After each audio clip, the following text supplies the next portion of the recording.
Hello everyone, my name is Haley Montoya and I serve as the coordinator of student involvement and developmental programs within the Office of Student Involvement. Today we're going to talk about virtual engagement for virtual meetings, and really we want to provide you all with some tips and some tips and tricks that we have learned throughout this experience so far that will help support your clubs and organizations at UC Merced. So just a brief agenda of what we're going to go over today. We're going to go over some helpful tips for meetings, some resources, and some other tools that you can use to increase engagement during your meetings. We're going to talk about Zoom capabilities. We'll go into a discussion where if you all want to talk about kind of what you're experiencing and what you're not experiencing, we can use that time to discuss that.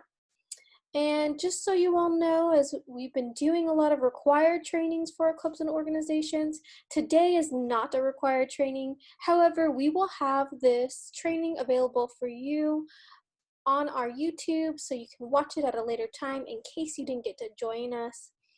To get a gauge of who is in the Zoom room with us today, please use the chat feature to tell us your name, your officer position, and the organization you are here for. I'll give a brief second to pause in case anyone wants to put that in the chat.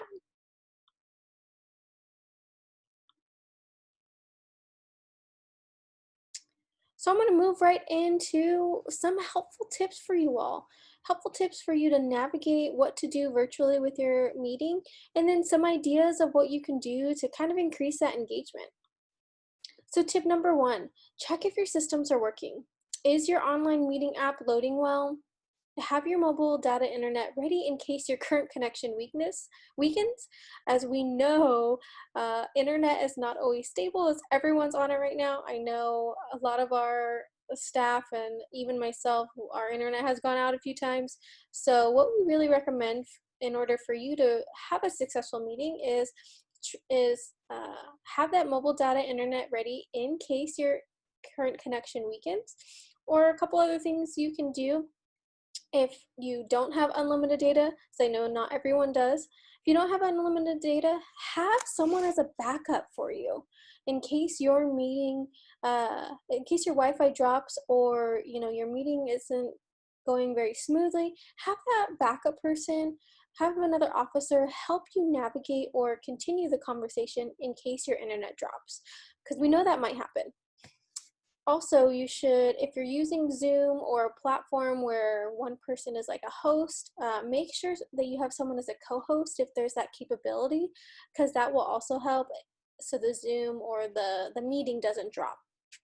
One of the other recommendations that we would have you, or that we would recommend you to do, is jump on your platform early and have another officer on the call early to test any presentations, videos, etc. Whatever you're going to be sharing, have that officer on there early so you can test those. And then also test your audio system. Is it working? Can people hear you clearly? It's really important, if you're the main person that's going to be talking on the meeting, that members can hear you and that you're actually able to talk. Tip number 2, prepare an agenda.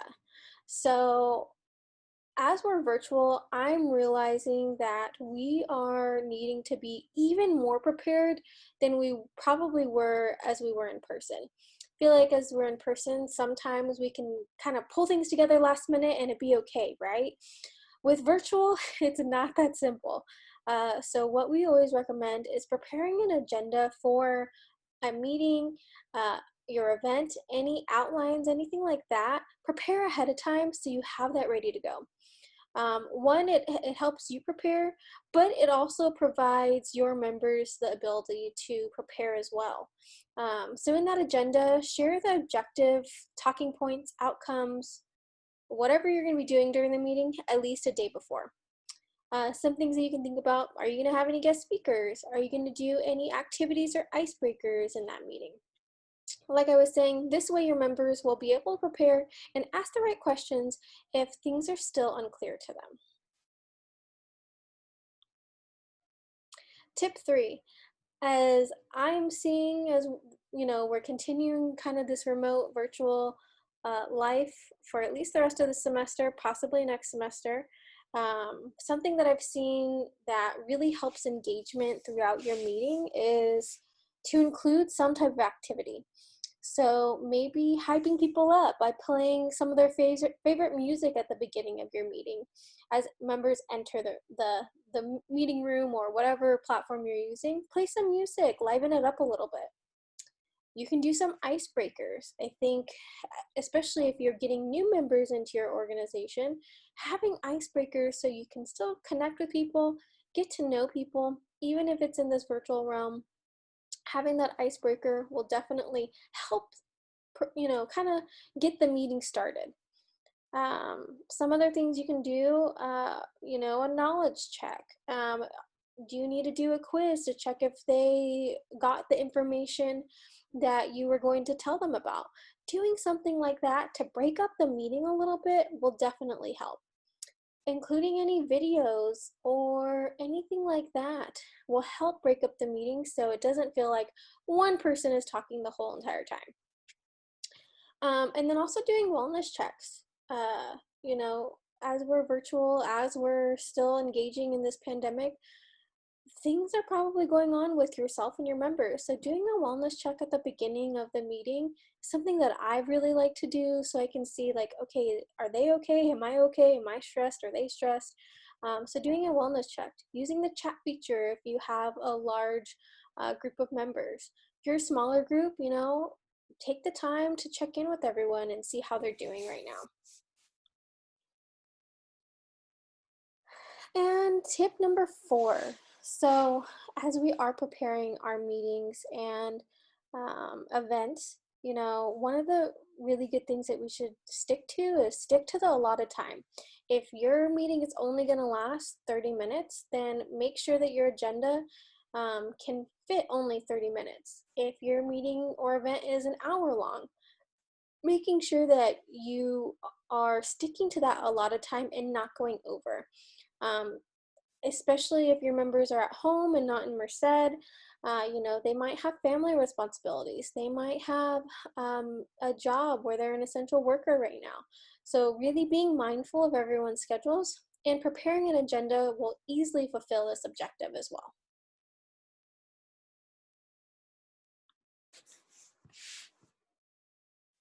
Tip number 5, give your full attention.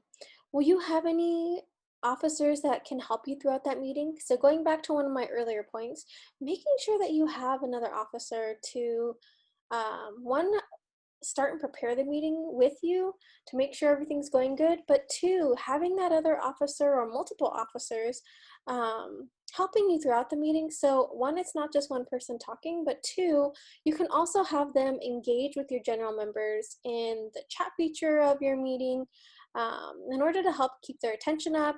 Ask probing questions. You can do your check-ins that way.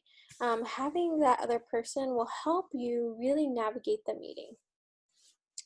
The other thing is be present throughout the meeting. So if you are having a guest speaker in, or if you're having other officers report what they're doing to the rest of your members, or if you're doing discussions, be present throughout the meeting. Try not to visit other websites or chats with your other members while the meeting is ongoing.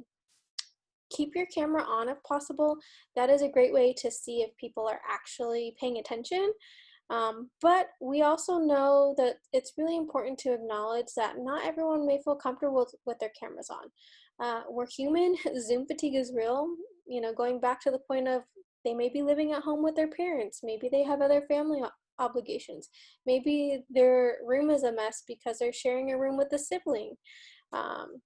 Something like that. So we know that it might not always be possible, but keeping your camera on as much as possible will definitely help making sure everyone has their full attention, but you also have your full attention as well. Stay seated, give your full focus on the agenda, and to your members moderating the meeting with you. For step 6, I know I have been someone that has been guilty of this, and it still happens from time to time, but mute your microphone when it's not your turn to talk. Any unwanted background noise can reduce the success of the online meeting. Open your mic only when you have something to say. You can also use, let's say if you are using Zoom, which we'll go into a little bit later, but if you are using Zoom, you can use the raise hand feature. You can do little things like that so you can make sure people aren't over talking each other. Step 3, manage the chaos. So back to what I was saying a little bit. Find yourself a quiet spot at home to attend your meeting. Turn off the volume of your TV or music player so you can focus. Close the door to avoid uninvited party guests from arriving in the background. Turn off your camera if you can't prevent this. Take advantage of the virtual backgrounds too if your meeting app supports it. Then this will instantly turn a messy space into a clean, fun, or professional one. Tip 8. So wrapping up the meeting now. A good way to wrap up the meeting is to kind of go over everything that you went over in the meeting. So a list of important notes and clear action items is the best way to summarize a productive team meeting. Something that we've been doing as well that's been really helpful is including a closing activity, an icebreaker. So some of that can be an icebreaker. You can do a poll or a quiz, a knowledge check. You can even do kind of those wellness checks at the end of the meeting to see how things are going there.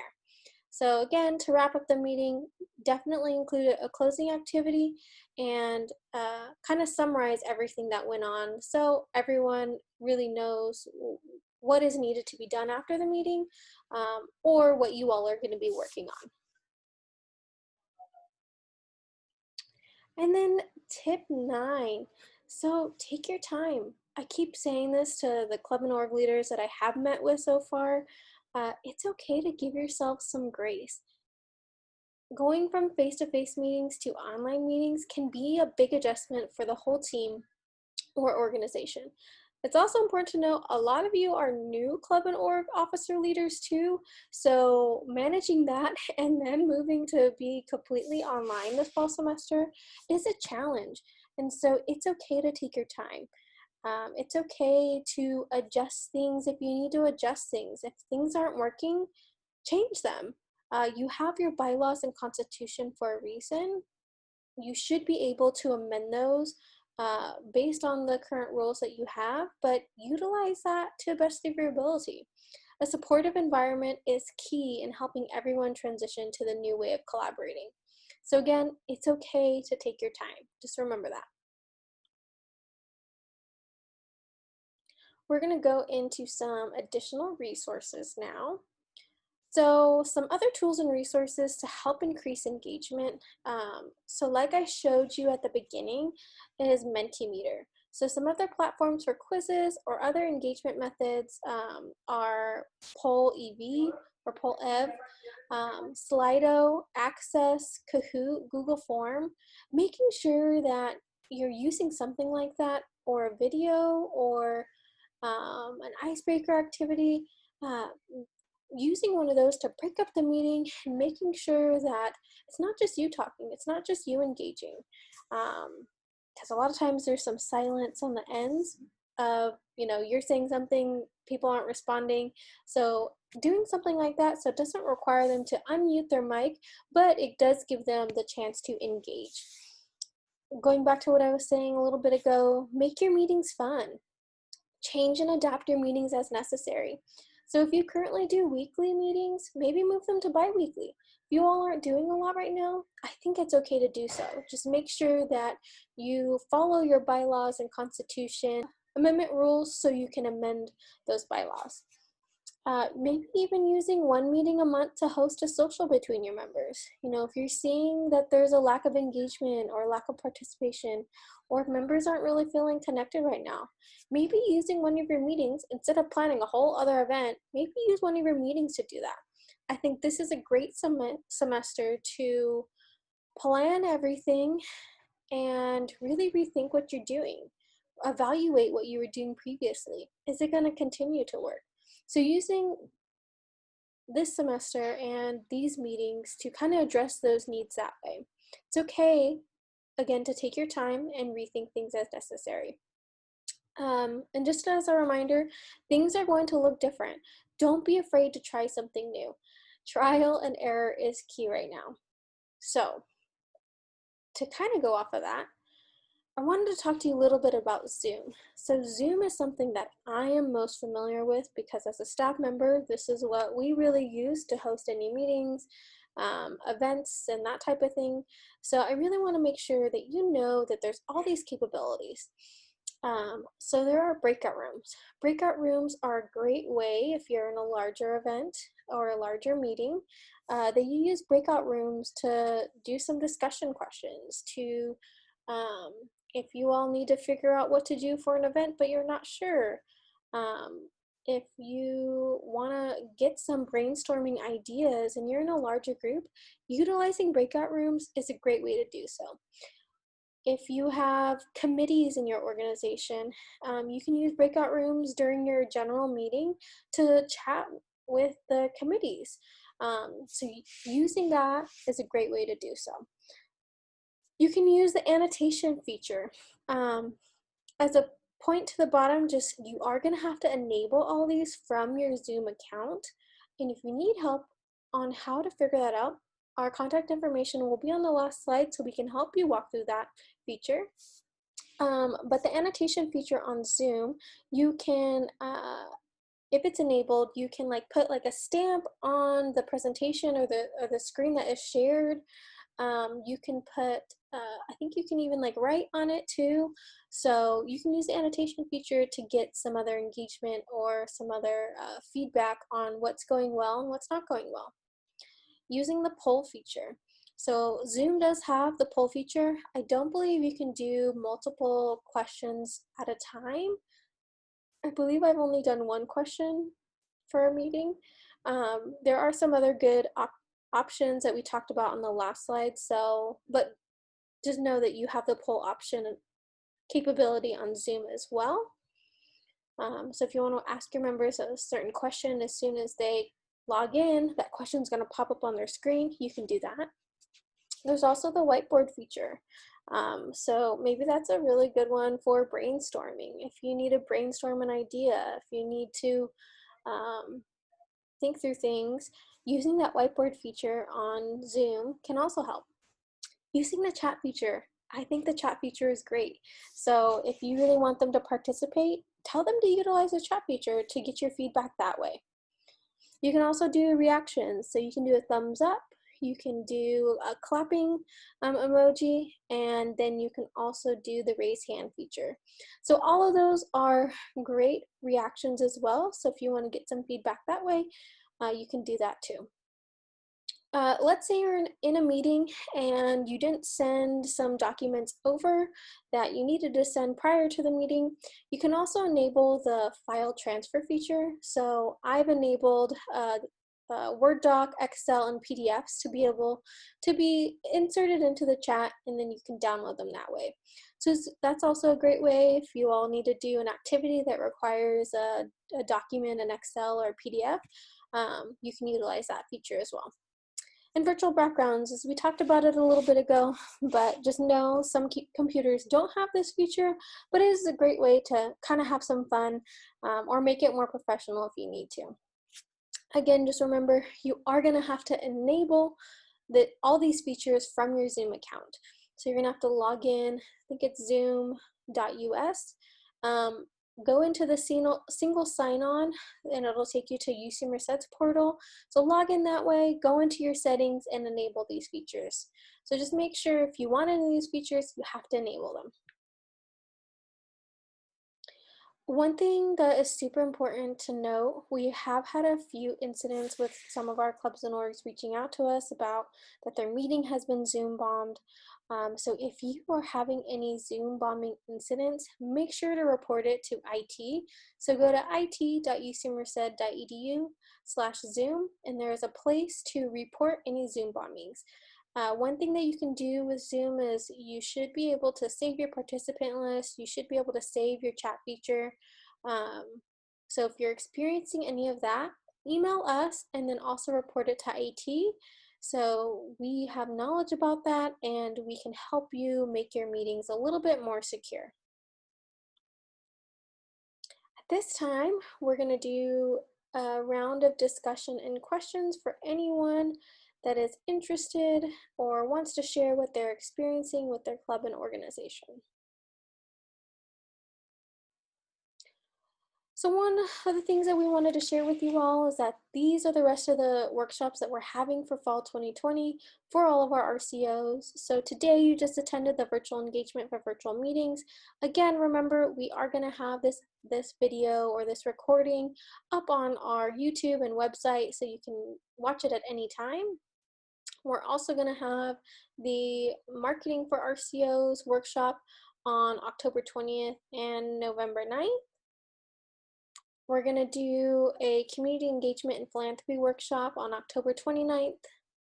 We're going to do a leadership and officer transition workshop November 19th and December 1st. Self-governance workshop on November 17th. And then a membership recruitment and retention workshop on November 30th. So I know this was a lot of dates for you, but we'll make sure that they're on our website. They're on Cat Life and on our social media, so make sure to be looking out for that information. Email us at clubsandorgs@ucmerced.edu for more information and questions. It's also important to note that these are not required workshops, but they are great workshops to help progress your organization. So we really hope that you take the opportunity to attend these, and if you have any questions, let us know. And lastly, thank you so much for joining us today. You can email me at hmontoya2@ucmerced.edu. Again, I'm Haley Montoya. You can email our individual clubs and orgs email where myself and my student staff help me manage it. So clubsandorgs@ucmerced.edu. Get connected with us. We're on social media. So with Office Student Involvement, we have a lot of different social media. So we have a Facebook, Instagram, Twitter. We also have a YouTube specifically for our clubs and orgs, and those are all our websites as well. So make sure you get in contact with us. If you have any questions, let us know right now.